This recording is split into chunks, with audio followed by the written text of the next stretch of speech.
Voilà comment le peuple camerounais est perdu dans tous les sens. Donc on voit encore les Camerounais aujourd'hui au XXIe siècle soutenir ce papa qui a échoué. 42 ans de pouvoir, zéro réalisation. Rien de positif. Les trous partout, la boue partout, coupure de lumière. La vie chère. Pourtant nous sommes cultivateurs. Pour ceux-là qui ont dit qu'ils vont aller jusqu'au bout avec ce papa fatigué, moi je les rappelle tout simplement que eux, ils ont décidé de vendre l'avenir du Cameroun en question. Voilà comment les jeunes enfants sortent de l'école. Ils sont au chômage avec les diplômes.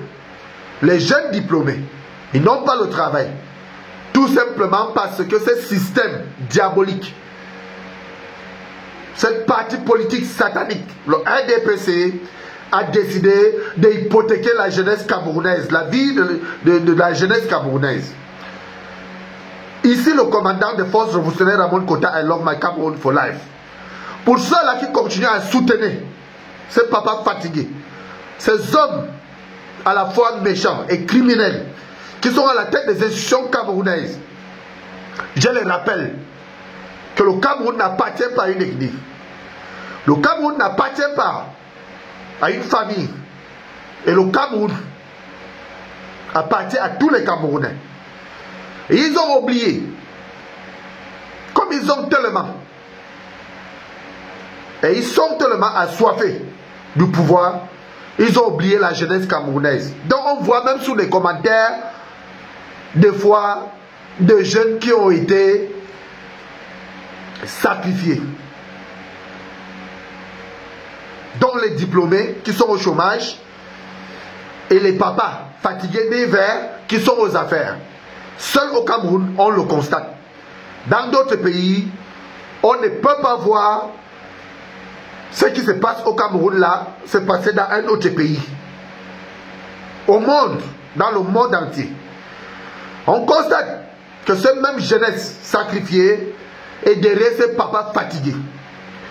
Donc 2025 s'approche et ces papas ni-verts sont en train de revenir aux affaires pour faire croire à la jeunesse camerounaise qu'ils sont là pour eux alors qu'ils sont là pour les Occidentaux. Et ils sont en train de travailler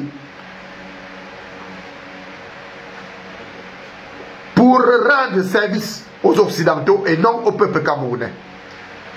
Comment dans un pays où on est censé vivre en harmonie et en paix, on crée la zigzanie, la xénophobie, le tribalisme, tout simplement parce qu'on veut voir les Camerounais se déchirer et on continue à régner.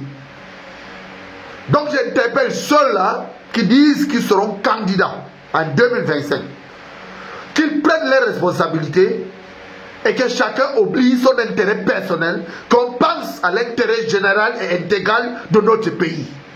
Parce que le Cameroun va mal. Sur le plan politique, sur le plan social, toutes les couches vont mal au Cameroun, tout simplement parce que nous avons les hommes qui n'ont pas la volonté de bien faire les choses. Quant à ceux qui ont pris ce papa en otage, qui pensent qu'à leur intérêt, moi je les rappelle qu'après 2025, le Cameroun va exister. Et qu'ils doivent penser aux futures générations.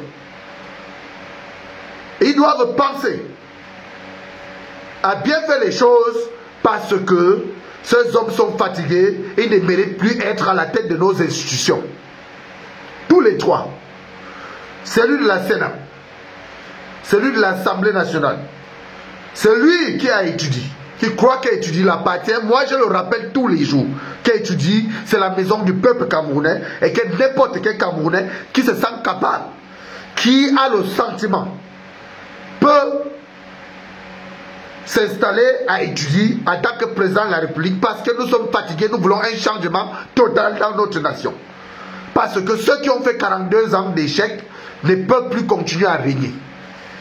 Donc ceux qui seront candidats en 2025 doivent s'unir comme un seul homme.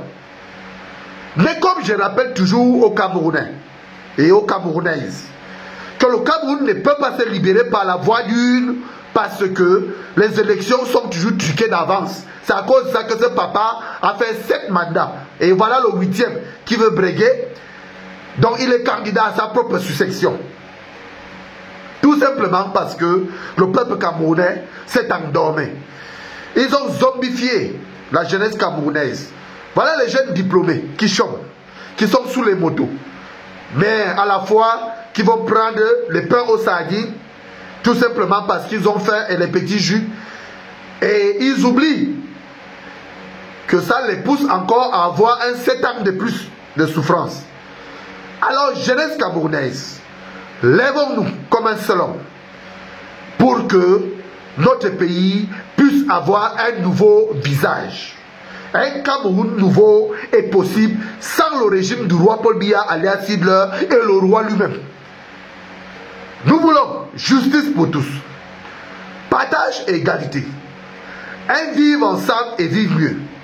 Et j'interpelle nos forces de sécurité nationales au Cameroun, des forces de défense et de sécurité, à prendre leurs responsabilités en 2025 parce qu'on ne peut pas se laisser malmener jusqu'à ce niveau alors que nous avons vu les exemples dans d'autres pays où les militaires ont pris les choses en main pour permettre à ce que les populations puissent se libérer.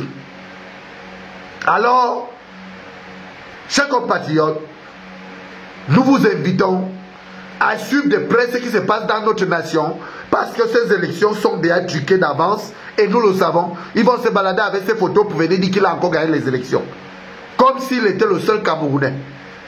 Chers compatriotes, comment pouvons-nous penser à ce niveau que quelqu'un qui a fait 42 ans au pouvoir, qui n'a rien réalisé, la boue partout, les trous partout, coupure de lumière partout, la vie chère, pendant que il rend service aux Occidentaux parce que notre argent part chez les autres pour qu'ils continuent à préserver son pouvoir. C'est pour cela que la guerre de Nozo dans les régions anglophones ne finit pas. Parce que ça les arrange. Pendant que les Camerounais s'entretuent et ils continuent à nourrir l'Occident. Donc nous vous invitons à vous intéresser à ce qui va se passer en 2025 parce que ça va se savoir où ça passe, où ça casse. Nous allons continuer à demander la libération de tous les détenus politiques sans délai ni condition, et vivre ensemble et vivre mieux, et le retour de nos frères anglophones qui ont été exilés. Nous vous remercions.